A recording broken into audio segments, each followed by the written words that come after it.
नमस्कार। Economic service ठीक है, बैंकिंग सेक्टर के लिए भी आरबीआई भी कुछ रिसर्च इंस्टीट्यूशन है, council of economic applied economics का एनालिसिस करिए कि किस micro macro international trade. Thank you so much.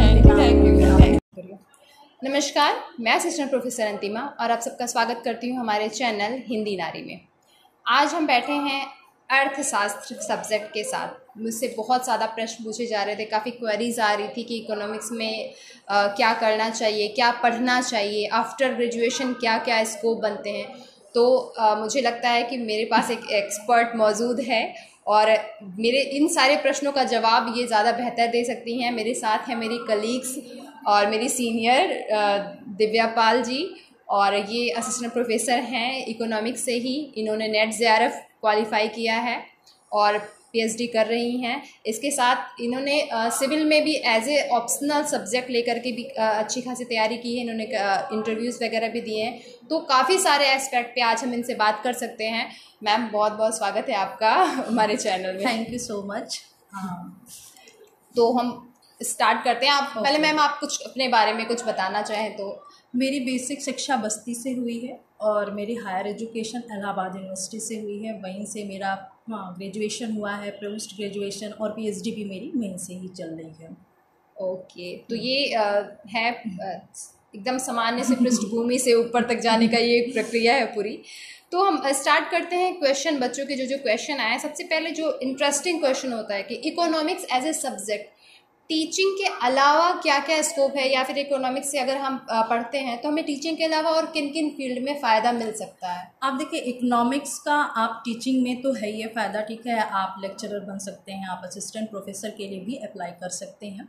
इसके साथ साथ एक यूपीएससी एग्ज़ाम कराती है इंडियन इकोनॉमिक सर्विस की, ठीक है, तो आप उसके लिए भी अप्लाई कर सकते हैं अगर आपका एमए इन इकोनॉमिक्स होना चाहिए, ठीक है, उसके लिए।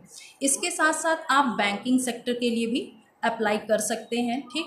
और आरबीआई भी कुछ एग्ज़ाम कंडक्ट कराती है जिसमें इकोनॉमिक्स अगर जिसका सब्जेक्ट रहता है उनको प्रेफरेंस मिलती है, ठीक है, कुछ सीट्स उनके लिए भी अलॉट होती है, तो आप उसके लिए भी अप्लाई कर सकते हैं। इसके साथ साथ आप क्या कर सकते हैं कि जो इकोनॉमिक्स सब्जेक्ट है उसके लिए आप जैसे आप कुछ एनजीओज़ में या कुछ आप कंपनीज़ में भी अप्लाई कर सकते हैं, क्योंकि उनको फाइनेंशियल एनालिस्ट के रूप में भी आपको चाहिए होता है, तो आप वहाँ पे भी काम कर सकते हैं। कुछ रिसर्च इंस्टीट्यूशन है जैसे national council of economic applied economics है, आप वहाँ भी काम कर सकते हैं, क्योंकि वहाँ पे भी आप जॉब के लिए आपको वहाँ मिल सकती है, ठीक है। तो रिसर्च इंस्टीट्यूशंस में भी आपके लिए ऑप्शन है कि आप वहाँ पे अप्लाई कर लीजिए, ठीक है।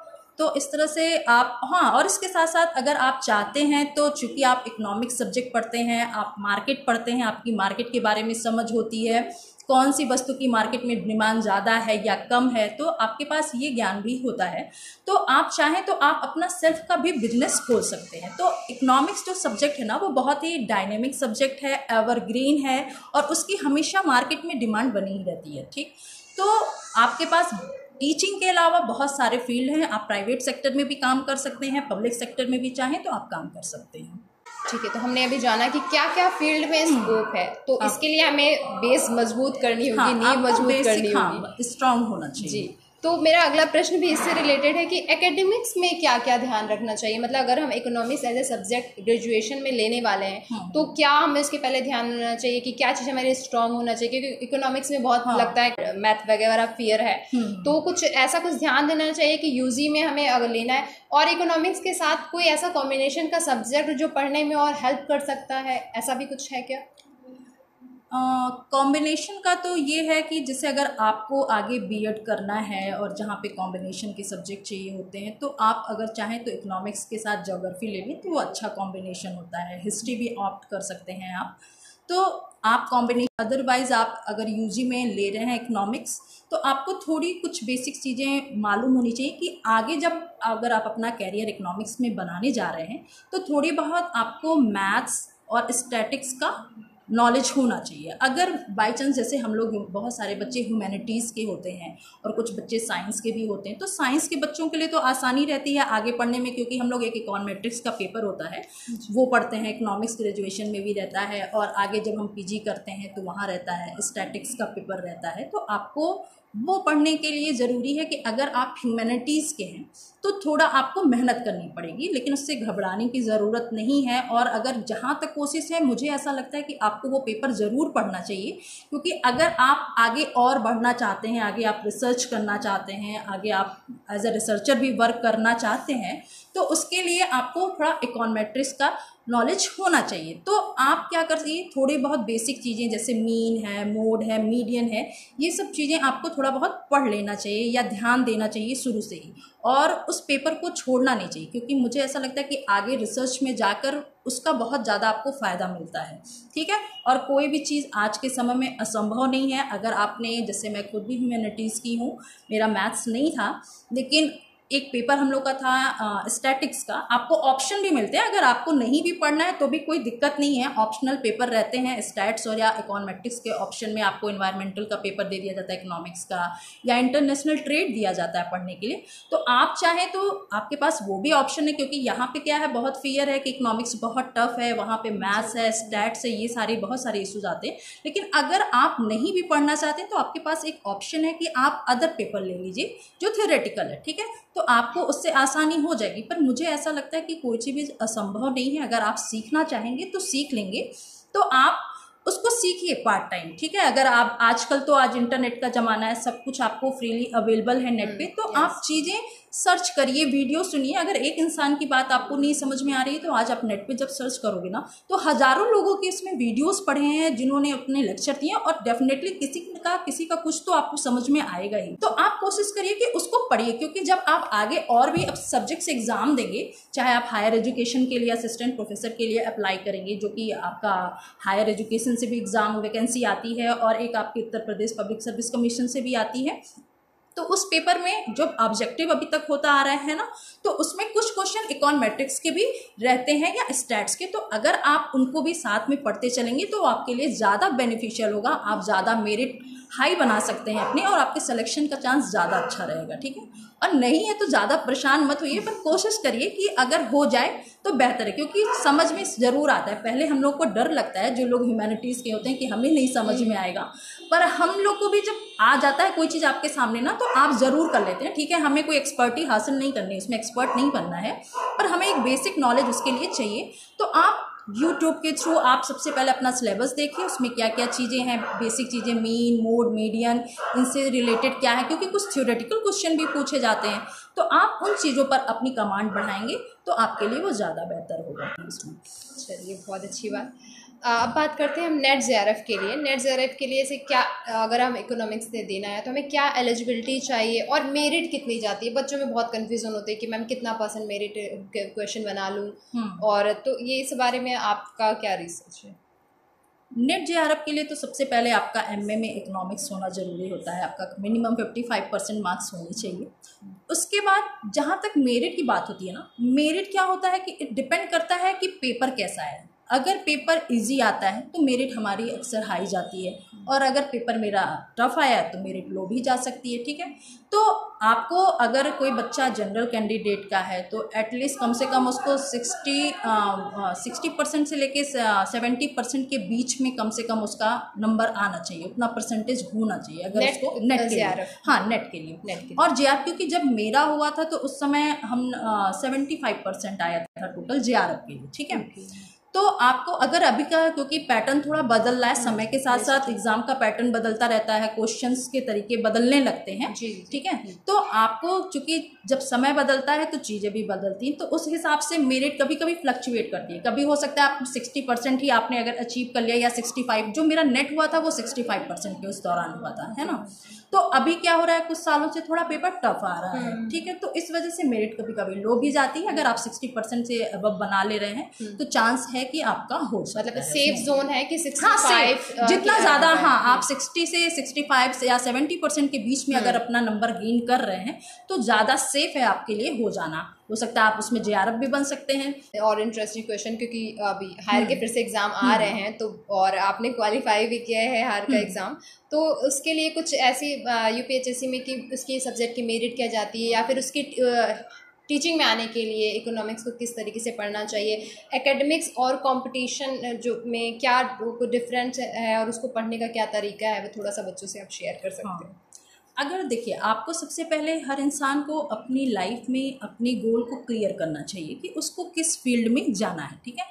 अगर आप ऑप्ट करते हैं कि अगर आपको लगता है कि आपको लेक्चरर बनना है, ठीक है, या आपको असिस्टेंट प्रोफेसर बनना है, तो उस सीरीज़ में आपको अपनी पढ़ाई आगे करनी है। अगर आपको लेक्चरर बनना है, ठीक है, मान लीजिए आपको इकोनॉमिक्स का बनना है, तो आपके लिए उसमें इकोनॉमिक्स में आपको पीजी होना ज़रूरी है, ठीक है। अगर आप पीजी हैं तो आप लेक्चरर बनने के लिए अप्लाई कर सकते हैं, ठीक है। माध्यमिक शिक्षा परिषद से वैकेंसी आती है जिसमें आप अप्लाई कर सकते हैं, और Uttar Pradesh public service commission से भी जीआईसी का फॉर्म आता है, तो उसके थ्रू भी आप बन सकते हैं ना।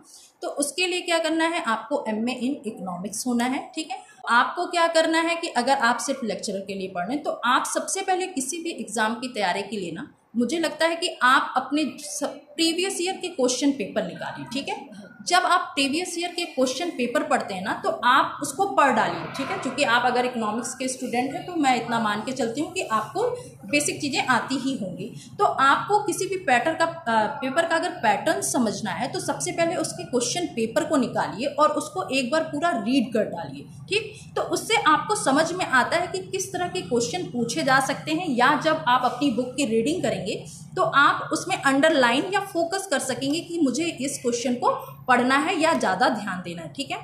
तो आप सबसे पहले क्वेश्चन पेपर प्रीवियस ईयर के निकालिए और उसको पहले उसका पैटर्न देखिए क्या है, और उसके बाद उसका सिलेबस डाउनलोड करिए, और सिलेबस डाउनलोड करने के बाद ईच सेक्शन को आप कवर करते जाइए, ठीक है। तो इससे क्या होगा कि आप जब अपनी बुक पढ़ेंगे, आप डेफिनेटली बुक से ही पढ़ते होंगे, या आप ऑनलाइन जैसे भी मटेरियल आपके पास अवेलेबल होगा आप पढ़ते होंगे, तो आप जब बुक पढ़ेंगे तो बुक में आप उन चीज़ों को फोकस कर पाएंगे, ठीक है। अगर कोई भी चीज़ पूछी जाती है कि अर्थशास्त्र का जनक कौन है, या अर्थशास्त्र का वेल्थ ऑफ नेशन किसकी पुस्तक है, या उन्होंने कब पब्लिश किया, इस तरह से कई ऑब्जेक्टिव क्वेश्चन पूछे जाते हैं, तो आप अंडरलाइन कर सकते हैं। और इसके साथ साथ इकोनॉमिक्स में क्या है, आप इकोनॉमिक्स चूँकि डायनेमिक सब्जेक्ट है, ठीक है, आपका इंडियन इकोनॉमिक्स से भी क्वेश्चन आते हैं, इकॉनमी से, तो आपको डेली न्यूज़पेपर भी पढ़ते रहना चाहिए कि रिसेंट में आरबीआई ने क्या चेंजेस किया है, रेपो रेट क्या है, रिवर्स रेपो रेट क्या है, मतलब थोड़ी थोड़ी जो बेसिक चीज़ें हैं ना वो आपको ध्यान में रखनी चाहिए, ठीक है। आपको करंट पे भी फोकस करना है, क्योंकि आपका सब्जेक्ट तो वास्ट है पूरी तरीके से, ठीक है, उसमें करंट भी अप्लाई होता है। तो आप न्यूज़पेपर में रोज़ पढ़िए या देखिए, या जो मार्केट का सेक्शन आता है जहाँ पे बैंकिंग का, आरबीआई का कोई चेंजेस आ रहा है, तो उन सब चीज़ों को आपको ध्यान में रखना होगा। अगर आप असिस्टेंट प्रोफेसर के लिए अप्लाई कर रहे हैं तो आप एमए हैं, और आप अगर नेट जेआरएफ है, मिनिमम है नेट है, ठीक है, अगर आप नेट हैं तो आप अप्लाई कर सकते हैं। लेकिन आने वाले समय में क्या हो रहा है कि पीएचडी को भी कंपलसरी किया जाने वाला है, ठीक है। तो इसके लिए अब ज़रूरी है कि आपका पीएचडी भी होना चाहिए। फिलहाल अभी के अगर हम पर्सपेक्टिव में देखें तो हम अभी नेट के थ्रू भी अप्लाई कर सकते हैं। तो आप क्या करिए, अगर आपको आगे अपना कैरियर बनाना है तो आप अपने आप को पीएचडी में भी इनरोल करिए, ठीक है। आप आगे अपना पीएचडी कंटिन्यू करते रहिए, और हायर एजुकेशन से जो भी एग्ज़ाम आपके होने वाले हैं, ठीक है, उसमें भी आपको यही करना है कि आप प्रीवियस ईयर के क्वेश्चंस पेपर का एनालिसिस करिए कि किस सेक्शन से किस तरह के क्वेश्चन पेपर, कभी कभी क्या होता है क्वेश्चंस रिपीट भी हो जाते हैं। तो अगर आप प्रीवियस ईयर के क्वेश्चन सॉल्व करते हैं तो आपकी अंडरस्टैंडिंग डेवलप होती है कि किस तरह से क्वेश्चन पूछे जा सकते हैं, और अगर बाई चांस वो रिपीट हो जाता है तो उसको आपको ज़्यादा बेनिफिट मिल सकता है ना। क्योंकि जब भी कोई एग्ज़ाम होता है तो हमें ये ध्यान देना चाहिए कि अगर कोई रिपीट किया हुआ क्वेश्चन आ रहा है, या कोई ऐसा क्वेश्चन है जो इजी है और जनरली पूछा जाता है, और वो आपका सेक्शन ना गलत होने पाए, क्योंकि अगर वो सेक्शन गलत, क्योंकि अगर पेपर टफ आता है तो वो सबके लिए टफ आता है ना, सबके लिए सेम रहेगा। तो अगर वो हमारे लिए टफ है तो बगल वाले के लिए भी टफ है। लेकिन अगर पेपर थोड़ा इजी आ रहा है तो आपके लिए वो बेनिफिट भी हो सकता है कि आप उन सेक्शंस को अगर अपना स्ट्रांग रखेंगे जिनका आप देखते हैं कि अक्सर पूछे जाते हैं। जैसे पेपर में क्या होता है, अक्सर माइक्रो इकोनॉमिक्स से ज़्यादा क्वेश्चन पूछे जाते हैं, ठीक है। तो आपको माइक्रो इकोनॉमिक्स के पेपर को बहुत अच्छे से micro, macro, international trade, public finance, money, ये सब मेजर सेक्शन है, ठीक है, जिधर से इकोनॉमिक्स सबसे ज़्यादा पूछी जाती है। तो आपको इन सब सेक्शन को क्या करना है, काफ़ी ध्यान से पढ़ना है, कोई भी चीज़ों को स्किप नहीं करना है, और आप इन पार्ट्स को ज़्यादा ध्यान दीजिए। इसके अलावा जैसे इकोनॉमेट्रिक्स या स्टैटिक्स का है, तो जैसे अगर जिनका नहीं है ऑप्शनल, तो वो क्या कर सकते हैं, प्रीवियस ईयर के आप क्वेश्चन पेपर सॉल्व कर लीजिए, उसके थ्रू आप उसको कुछ तरह के क्वेश्चन को कुछ अटैम्प्ट कर सकते हैं। कम से कम हो सकता है अगर 10 क्वेश्चन आता है, ज़्यादा नहीं आते, 10-5 इस तरह से उनके रेशियो आते हैं, तो अगर आपने प्रीवियस ईयर के कुछ क्वेश्चन पेपर सॉल्व कर लेंगे तो हो सकता है अगर उसमें से कुछ रिपीट होता है तो आपके लिए वो बेनिफिट हो जाएगा। भाई आप जहाँ कुछ नहीं करेंगे उससे तो अच्छा कुछ है, ठीक है, तो आप वो कर सकते हैं। और इसके अलावा आप कुछ बेसिक बुक्स भी पढ़ सकते हैं, जो भी जनरल जिसमें बातें हैं लिखी हुई हैं, कि आप अगर वो थ्योरेटिकल सेक्शन से कुछ पूछते हैं तो वो आप ऑप्ट कर सके, ठीक है। तो आपको सबसे पहले अपना सिलेबस निकालना होगा और सिलेबस में हर सेक्शन को और ये देखना है कौन सा पेपर ज़्यादा पूछा जा रहा है, ठीक है, उस सेक्शन पे सबसे ज़्यादा फोकस करना। और आजकल आपके तैयारी के लिए, अब चूँकि आप ऑनलाइन भी बहुत सारे प्लेटफॉर्म अवेलेबल हैं, तो आप जैसे आरबीआई की साइट है, आप आरबीआई की साइट पे भी विजिट करिए। अगला क्वेश्चन मेरा यही था कि मटेरियल तो वही है कि बेसिक से टॉप लेवल तक की कुछ ऐसे बुक जो इकोनॉमिक्स एज ए स्टूडेंट बच्चों को रखनी ही चाहिए, पढ़नी ही चाहिए, क्योंकि साइट का आपने काफ़ी सारी इन्फॉर्मेशन ऑलरेडी दी है, तो साइट तो हेल्प करती है। कुछ ऐसी किताबें जो बेसिक हो, जो फंडामेंटल चीज़ें क्लियर करती हैं, और कुछ बेसिक से टॉप लेवल तक की बुक कुछ जैसे कि एस.एन. लाल की जो बुक आती है, ठीक है, उनकी माइक्रो में भी आती है, मैक्रो इकोनॉमिक्स में भी आती है, तो पर्सनली मुझे तो वो बुक बहुत हेल्पफुल लगती है, ठीक है, कि आपके जो बेस हैं या जो कुछ ऑब्जेक्टिव क्वेश्चंस पूछे जाते हैं ना, अगर आप वो बुक पढ़ते हैं तो आपके लिए बहुत ज़्यादा हेल्पफुल होती है। तो आप माइक्रो इकोनॉमिक्स के लिए, मैक्रो इकोनॉमिक्स के लिए, ठीक है, और पब्लिक फाइनेंस, मनी बैंकिंग, इसके लिए आप उनकी बुक पढ़ सकते हैं। वो आपके लिए, अगर आप 1 बार 2 बार 3 बार पढ़ लें तो वो आपके लिए बहुत ज़्यादा हेल्पफुल होगी। इसके साथ साथ आप एम.एल. झिंगन की कुछ बुक्स हैं, आप उनको पढ़ सकते हैं, ठीक है, माइक्रो के लिए या इंटरनेशनल ट्रेड के लिए, जो भी इंग्लिश मीडियम के, क्योंकि इंग्लिश मीडियम के बच्चों के लिए थोड़ा डिफिकल्ट होता है क्योंकि एस.एन. लाल की बुक हिंदी में ही है, ठीक है, तो उनके लिए दिक्कत हो जाती है। तो आप एम.एल. झिंगन की भी बुक पढ़ सकते हैं। और इसके साथ साथ आप डेवलपमेंट के लिए मिश्रा एंड पुरी की बुक है, ठीक है, आप उसको कंसीडर कर सकते हैं। मिश्रा एंड पुरी की ये वो इंग्लिश में ही अवेलेबल है आपको। फिर भी लैंग्वेज इतनी आसान है कि आप अगर हिंदी मीडियम का भी बच्चा है तो अगर वो एक बार रीडिंग करेगा तो उसे समझ में आ जाएगा कि क्या उसे बेसिक पढ़ना है। इसके साथ साथ आप ट्रेड के लिए एम.एल. झिंगन की बुक है वो देख सकते हैं। सोडर्सन की बुक है, आप वो कंसीडर कर सकते हैं ट्रेड के लिए। ट्रेड के लिए चूँकि कुछ इंटरनेशनल इंस्टीट्यूशंस के बारे में पूछते हैं तो आप उसके लिए नेट की भी हेल्प ले सकते हैं। इसके साथ साथ एस.एन. लाल की एक भारतीय आर्थिक सर्वेक्षण की बुक आती है, आपको वो भी अगर आप पढ़ें, अगर कोई बच्चा हिंदी मीडियम का है तो उसके लिए बहुत ज़्यादा बेनिफिशियल होगा। आपको बहुत सारी चीज़ों के बारे में इंफॉर्मेशन, आपका नॉलेज बढ़ सकता है। तो अगर आप कोशिश करें कि 1 या 2 बार उस बुक को भी पढ़ लें तो वो आपके लिए बहुत ज़्यादा बेनिफिशियल होगा।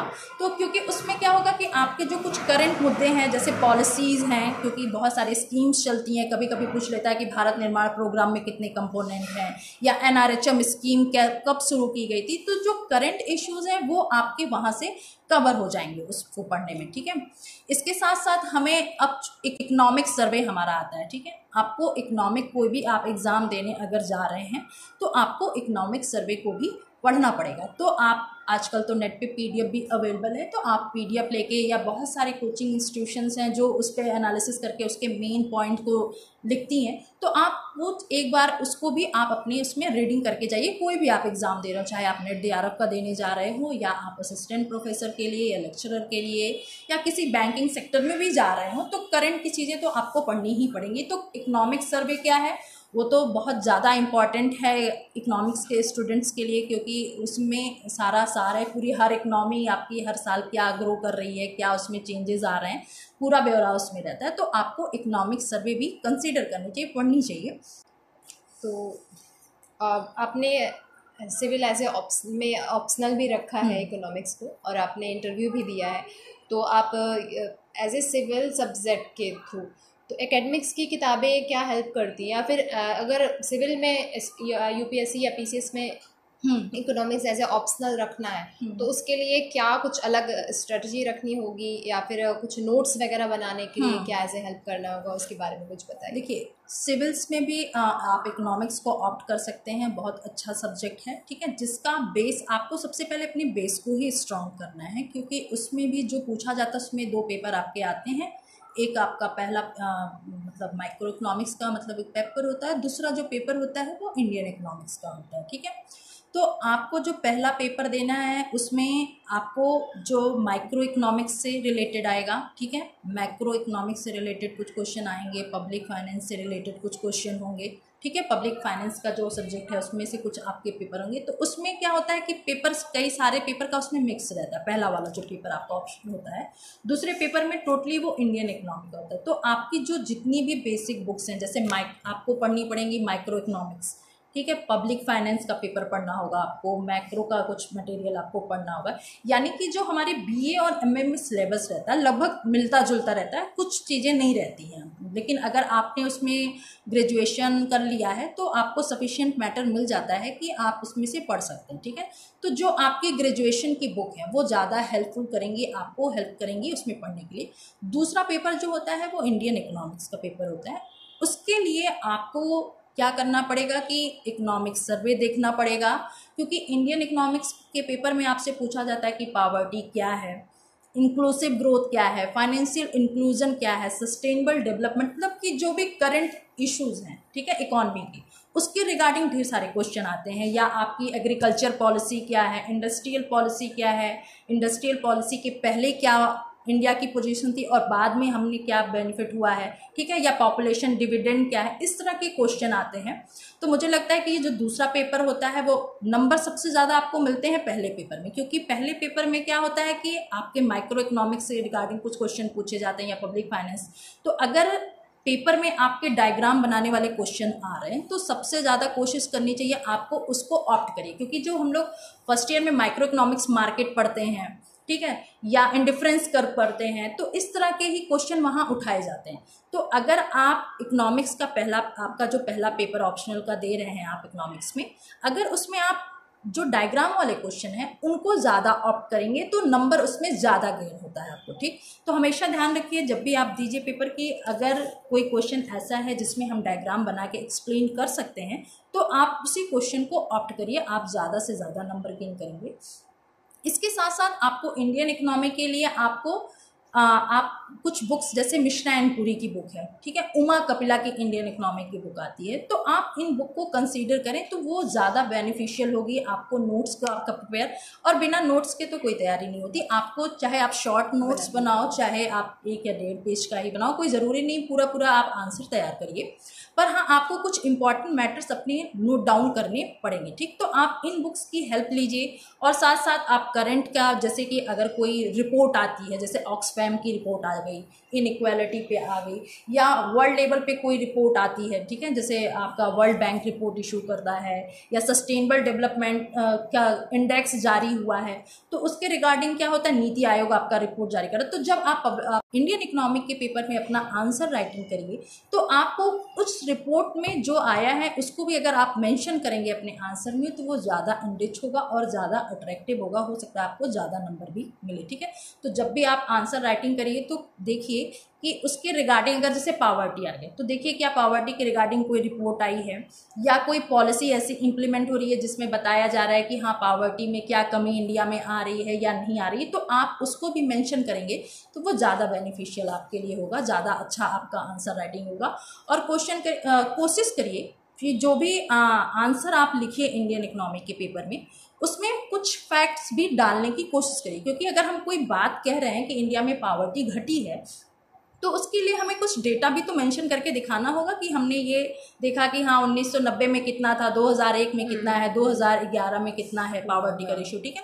तो वो देखने के लिए आपको फैक्ट्स भी बताने, तो आपको, और ऐसा नहीं है कि आप बहुत पुराने डेटा याद करिए, आप करंट ईयर के डेटा को ही मेंशन करिए, पर मेंशन जरूर करिए, ठीक है। या कोई रिपोर्ट आ जाए तो आप उस रिपोर्ट को या पूछे कि इंडिया ने 1991 के बाद कैसे ग्रोथ किया है या क्या क्या इंडिया की उपलब्धियाँ हैं, तो उसको बताने के लिए आपको क्या करना पड़ेगा, कुछ डेटा भी देना पड़ेगा कि सेविंग रेशियो हमारा कितना है, इन्वेस्टमेंट रेशियो कितना है 1991 के बाद, या हमने कितना ग्रोथ रेट अचीव किया है। पहले हमारा क्या था 3.5 के आसपास आता था, अब हम 8% के आसपास आ गए, फिर हमारा थोड़ा डिक्लाइन हो गया क्योंकि फाइनेंशियल क्राइसिस आई, फिर कोरोना आ गया, फिर इस वजह से हमारी ग्रोथ रेट कम हो गई है, ठीक। तो जब भी आप आंसर राइटिंग करिए तो पहले तो कुछ बेसिक बुक्स ले लीजिए, जैसे मिश्रा एंड पुरी की है, दत्ता एंड सुंदरम की है, आप उमा कपिला की बुक लीजिए, जो भी आपको पढ़ के आप देखिए कि कौन सी बुक आपको ज़्यादा समझ में आ रही है, क्योंकि कोई ज़रूरी नहीं कि सबको सब एक ही जैसी बुक सबको अच्छी लगे या सबको पसंद आए। उसके बाद से आप करंट के मैटर जो भी आप लिख रहे हैं, जैसे पॉवर्टी हो गया, फाइनेंशियल इंक्लूजन आपसे पूछा जा सकता है क्या है या क्या इसके बेनिफिट है, या गवर्नमेंट ने इसके रिगार्डिंग क्या स्कीम चलाई, या पूछा जाता है कि मनरेगा स्कीम के बारे में आप बताइए वो कैसे इकॉनमी के लिए बेनिफिशियल है। ठीक, तो इस तरह से, या डिजिटल आपका जो इकॉनमी, इसमें डिजिटल इकॉनमी की तरफ हम बढ़ रहे हैं, इस तरह के आपसे क्वेश्चन पूछे जा सकते हैं। सस्टेनेबल डेवलपमेंट क्या है, कितने गोल हैं, इसके रिगार्डिंग इंडिया ने क्या काम किया है। ठीक, तो इस तरह से क्वेश्चन आपके इंडियन इकोनॉमिक्स में आते हैं। तो आपको करंट का भी नेट से हेल्प थोड़ी लेनी पड़ेगी, उसमें आपको मैटर सर्च करना पड़ेगा, थोड़े ऑर्गेनाइजेशंस के जो रिपोर्ट आ रहे हैं उसको देखना पड़ेगा कि कौन सा आपके आंसर के लिए ज़्यादा बेनिफिशियल। ठीक, तो आप उसे नोट डाउन करके अपने नोट्स में रख लीजिए। ठीक है, जिससे कि जब आप एग्ज़ाम देने जाएं तो उस डेटा को आप मेंशन करें, तो लगेगा कि आप जो है कि अपडेट रहते हैं डेली लाइफ में जो जो चीज़ें हो रही हैं। ठीक है, क्योंकि वो तो आपके नॉलेज का ही तो टेस्ट है कि देखना कि आप कितना अवेयर हैं चीज़ों से, तो आप इन चीज़ों का ध्यान दे सकते हैं। ठीक है, बहुत अच्छी बात है। एक और क्वेश्चन पूछा जाता है कि इकोनॉमिक्स और कॉमर्स के बारे में बहुत कंफ्यूजन होती है। कई दफ़ा कॉमर्स वाले बच्चे पूछते हैं कि इकोनॉमिक्स में फॉर्म भर सकते हैं क्या, इकोनॉमिक्स से क्वेश्चन आते हैं कि कॉमर्स का ये फील्ड निकला है तो क्या भरा जा सकता है क्या। तो उसके बारे में थोड़ा सा, दोनों का रिलेशन क्या है, इसके बारे में थोड़ा सा बताइए। देखिए, इकोनॉमिक्स और कॉमर्स जो है वो टोटली डिफरेंट है। ठीक है, दो, ये एक अलग स्ट्रीम है और वो एकदम अलग स्ट्रीम है। ये दोनों में लोग सिमिलरिटी इसलिए भी कर लेते हैं क्योंकि जो कॉमर्स है, कॉमर्स में हम लोग जैसे अकाउंटिंग पढ़ते हैं, ठीक है, बिजनेस पढ़ते हैं, मार्केटिंग पढ़ते हैं, तो उसमें इकोनॉमिक्स के भी सारे पेपर होते हैं। आपको माइक्रो इकोनॉमिक्स भी पढ़ते हैं, आप इंटरनेशनल ट्रेड कॉमर्स में भी पढ़ते हैं। ठीक है, जो इकोनॉमिक्स एक ऐसा सब्जेक्ट है जो लगभग, जैसे कॉमर्स में पढ़ रहे हैं, इंजीनियरिंग के स्टूडेंट्स भी इकोनॉमिक्स पढ़ते हैं, है ना। तो इकोनॉमिक्स का कॉम्बिनेशन जो है कई सब्जेक्ट के साथ, आप कंप्यूटर साइंस के भी साथ पढ़ सकते हैं। ठीक है, तो इसका जो स्कोप है वो लार्जर है। ठीक है, कई सब्जेक्ट के कॉम्बिनेशन के साथ। तो जो इकोनॉमिक्स है वो कॉमर्स में भी हम पढ़ते हैं एज ए सब्जेक्ट के रूप में, उसमें सारे पेपर जो हम अभी पढ़ रहे हैं वो उसमें भी पढ़ते हैं। लेकिन दोनों के जो आप अगर इकोनॉमिक्स से पोस्ट ग्रेजुएट हो और दूसरा जो बच्चा है वो कॉमर्स से अगर है, तो कॉमर्स के बच्चों को आगे अगर आप प्रमोट, अगर अपने आप को और बढ़ाना चाहते हैं, तो कॉमर्स का बच्चा वो इकोनॉमिक्स में अप्लाई नहीं कर पाएगा। ठीक है, अगर आप एज असिस्टेंट प्रोफेसर जाना चाहते हैं कि आपने कॉमर्स में बीकॉम किया है, फिर एमकॉम किया और देन आपको लगता है कि आप इकोनॉमिक्स में अप्लाई कर सकते हैं, तो आप उसके लिए नहीं कर सकते हैं। उसके लिए आपको कॉमर्स के ही फील्ड में आगे जाना होगा। हाँ, और इकोनॉमिक्स में क्या होता है कि अगर कोई बच्चा इकोनॉमिक्स में पढ़ा हुआ है, इकोनॉमिक्स, तो वो अगर मतलब कॉमर्स की फील्ड में जाना चाहता है तो उसके लिए भी वो रास्ता सही नहीं है। ठीक है, क्योंकि आप अगर कॉमर्स के थ्रू जाना चाहेंगे तभी आप जा सकते हैं। दोनों मतलब एक नहीं है, दोनों अलग अलग ही हैं। इकोनॉमिक्स का जो स्टूडेंट होगा जिसने पोस्ट ग्रेजुएशन इकोनॉमिक्स में किया है, वो इकोनॉमिक्स के लिए ही असिस्टेंट प्रोफेसर के लिए अप्लाई करेगा। ऐसा नहीं है कि वो कॉमर्स स्ट्रीम में जाके पढ़ा सकता है। ठीक है, लेकिन जैसे चूंकि सब्जेक्ट है इस वजह से थोड़ा कंफ्यूजन होता है, क्योंकि कॉमर्स में भी हम इकोनॉमिक्स पढ़ते हैं, पर मतलब जनरली दोनों से मिल सकती है एक दूसरे को। ऐसा ना, हाँ, जैसे अगर इकोनॉमिक्स का टीचर चाहे तो वो कॉमर्स को भी पढ़ा सकता है, क्योंकि उसमें इकोनॉमिक्स के पेपर हैं। ठीक है, और कॉमर्स का भी टीचर चाहे तो वो पढ़ा सकता है। लेकिन ऐसा अगर हम चाहें कि जॉब करने के लिए अगर कोई ऐसी वैकेंसी आती हो कि इकोनॉमिक्स का बच्चा कॉमर्स में चाहे तो चला जाए, या कॉमर्स का इकोनॉमिक्स में, तो उसकी वो पॉसिबिलिटी नहीं। उसके लिए आपको अपने ट्रेड का, हाँ, आपको अपने स्ट्रीम की ही पढ़ाई। जैसे अगर आपने बीकॉम किया है तो बेहतर है कि आप एमकॉम करिए, आपको ज़्यादा। और एमकॉम में भी आपको आगे दो ऑप्शन मिलते हैं। ठीक है, एक प्योर कॉमर्स होता है और एक अप्लाइड इकोनॉमिक्स होता है। तो बेहतर होगा आप प्योर कॉमर्स ऑप्ट करिए, वो आगे आपके लिए ज़्यादा बेनिफिशियल है, क्योंकि जो अप्लाइड इकोनॉमिक्स है उसका जो है हर जगह पे अवेलेबल नहीं है वो। ठीक है, तो वैकेंसीज उसकी ज़्यादा नहीं आती हैं। जैसे लखनऊ यूनिवर्सिटी में आप अप्लाइड इकोनॉमिक्स होता है, पर उनके लिए थोड़ा चैलेंजिंग होता है, क्योंकि अप्लाइड इकोनॉमिक्स यूपी में तो कहीं भी नहीं है ज़्यादा पढ़ाई जाती। ठीक है जी, उसकी वैकेंसीज ज़्यादा नहीं निकलती, तो उन लोगों को ज़्यादा सफ़र करना पड़ता है। तो अगर आप कॉमर्स स्ट्रीम के हैं तो ये बेहतर होगा कि आप कॉमर्स से बीकॉम करिए और एमकॉम करिए, और एमकॉम में भी प्योर कॉमर्स करिए, और देन आप आगे बढ़िए। आपके लिए भी वही ऑप्शंस हैं। अगर आप टीचिंग लाइन में जाना चाहते हैं तो आप भी अपना एग्ज़ाम दीजिए, नेट JRF, और आगे जो भी यूनिवर्सिटी में या कॉलेजेस में या जहाँ भी वैकेंसीज आती हैं आप उसके लिए अप्लाई करिए। बिल्कुल, बहुत अच्छी नॉलेज आपने दिया है बच्चों को। मुझे लगता है जितने प्रश्न मेरे पास आए थे उससे ज़्यादा प्रश्नों का जवाब उन्हें मिल गया होगा। हर एस्पेक्ट पे जा कर के पूरी डिटेल में बात की गई है हमारे साथ। तो अब मुझे नहीं लगता कि कोई और प्रश्न है, फिर भी मैं अपने बच्चों से यही बोलूँगी कि आपके दिमाग में कुछ भी और प्रश्न आ रहे हैं तो हमें मेल और कमेंट्स करिए। बिल्कुल, हम वापस से मैम को अगर बुलाएंगे। आपको कोई भी प्रॉब्लम आ रही है या आपको किसी भी एग्ज़ाम के रिगार्डिंग हेल्प चाहिए तो आप मैम को मैसेज करिएगा, तो मैम मुझे बताएंगी, तो मैं जो भी आपकी हेल्प कर पाऊँगी, हाँ, मैं अपने लेवल से जितनी भी आपकी मदद कर पाऊँगी या कुछ भी बता पाऊँगी तो मैं पूरी कोशिश करूँगी और मुझे अच्छा भी लगेगा कि मैंने आपके लिए कुछ किया। तो चलिए मैम, बहुत अच्छी जानकारी मिली और आपको भी बहुत शुक्रिया कि आप अपने समय में से इतना टाइम निकाल लिया।